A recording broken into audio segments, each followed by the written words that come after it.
I hacked my school computer, but how and why did I do it? Approximately early 2024, we received school laptops from our school. Of course, from municipal funds. You had the option to not accept it if you had another digitales Endgerät, as we like to call it in Germany, or if you weren't simply interested in using one. I was undecided at the time, even though I had a very weak laptop. I had one and knew that the school laptop would run a limited version of Windows. Nevertheless, I decided to accept the school laptop to see how it was. If it was better than my current laptop at the time, that's a plus. If it was worse, I just don't have to use it and just store it safely. It also made it easier to help my classmates with their technical issues with the school laptops. Attempt 1. Let's just say I failed it miserably. So, of course, I tried to do the obvious. My mission was to do stuff I wasn't supposed to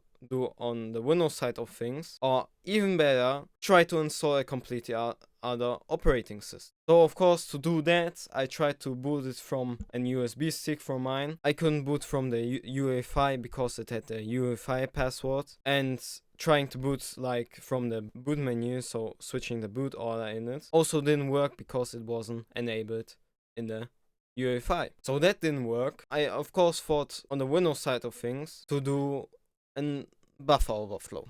Let's say that idea didn't work because it's over my knowledge. It is a valid way to achieve like a privilege escalation. And the third and last thing I did in my first attempt was while researching how to achieve booting in a live environment at first, not even installing Linux, just booting in a live environment, I also stumbled upon the method that would later work in a second attempt. So at that point, after like a few days of trying, I gave up for now.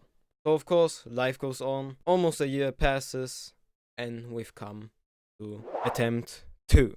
After my father and I tried to recover data from an old family laptop of us, where by the way 4 Windows are cooked, so none of these boot, I tried the same thing on December 28th, 2024 at 1 AM, which I had just learned from our laptop. Warning!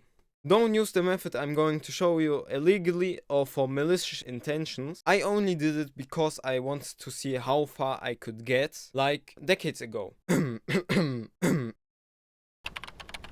So after you power it on your laptop, you need to go to the UEFI or BIOS with your device specific key, which is different from manufacturer to manufacturer. In my case it was F2. And now as you can see, we have a menu where you now have to enter 3 false passwords. Then you see this menu right here.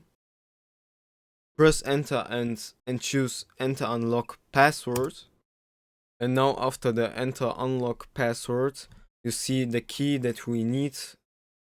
This key is different from device to device. In my case, it was a 10-digit ASA key. Then you look up your key type on biosbug.com, and when you scroll down, you can enter the key, and you will see that it's getting hash generated or whatever. I don't know if it's just a visual or if it's doing something for real in the background. As a result, you can enter now the generated key into the BIOS. Now that you are in the BIOS or UEFI, you can change the password. Either having no password by leaving those fields now blank, or setting up your own password. I also disabled secure boot and fast boot just out of preference for the installation of Linux afterwards.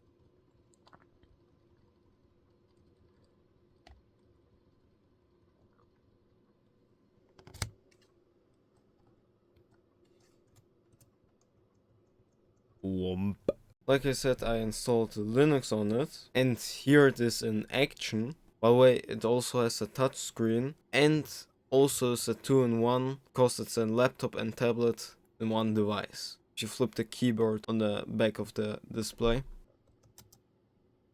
And here is the Windows side of things. So the desktop performance is like meh. But if you want to do something, I rather wouldn't do it on this device. As you can see from the tutorial, that's why UEFI passwords aren't secure, because it's like a built-in backdoor, and if you know how to do it, you can do it on any other laptop, even though like the exact steps will vary from laptop to laptop, especially like older ones. From the principle, it's always the same. These weren't the two last laptops that I did it to. Of course, I had to try it on more laptops. At least I did it legally, because either they were mine or I had the permission to do it, like in the Linux AG or after lesson at my school, which I teach, where we did get like old school laptops, and there I could crack another few BIOS and UEFI passwords. Legally, of course.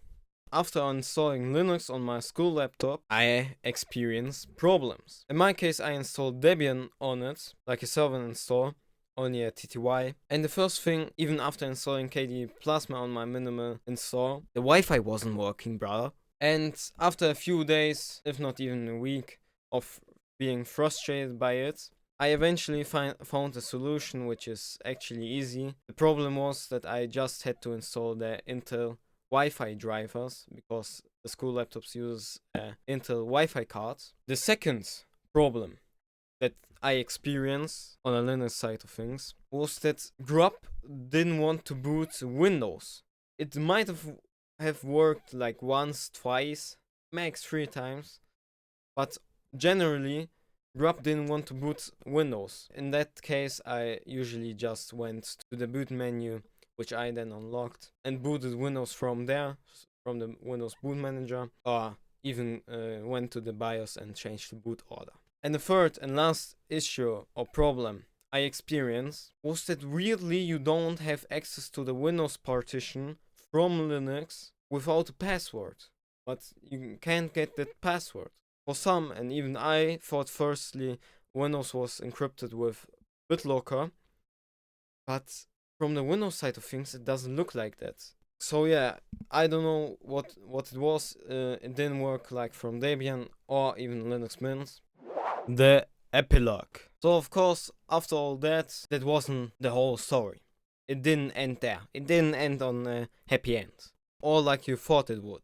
Because a classmate and good friend of mine did a Windows update on his convertible at school in a lesson, and of course, a friendly other classmate of us turned his laptop off while updating Windows. So, of course, Windows shit itself in the pants and broke totally while having Linux Mint installed. After a bit of talking and a visit from my friend to the school technician, it came to the conclusion that he will get a new laptop, same device, but another one. And the thing was, because he had Linux installed on it, it wasn't able to track.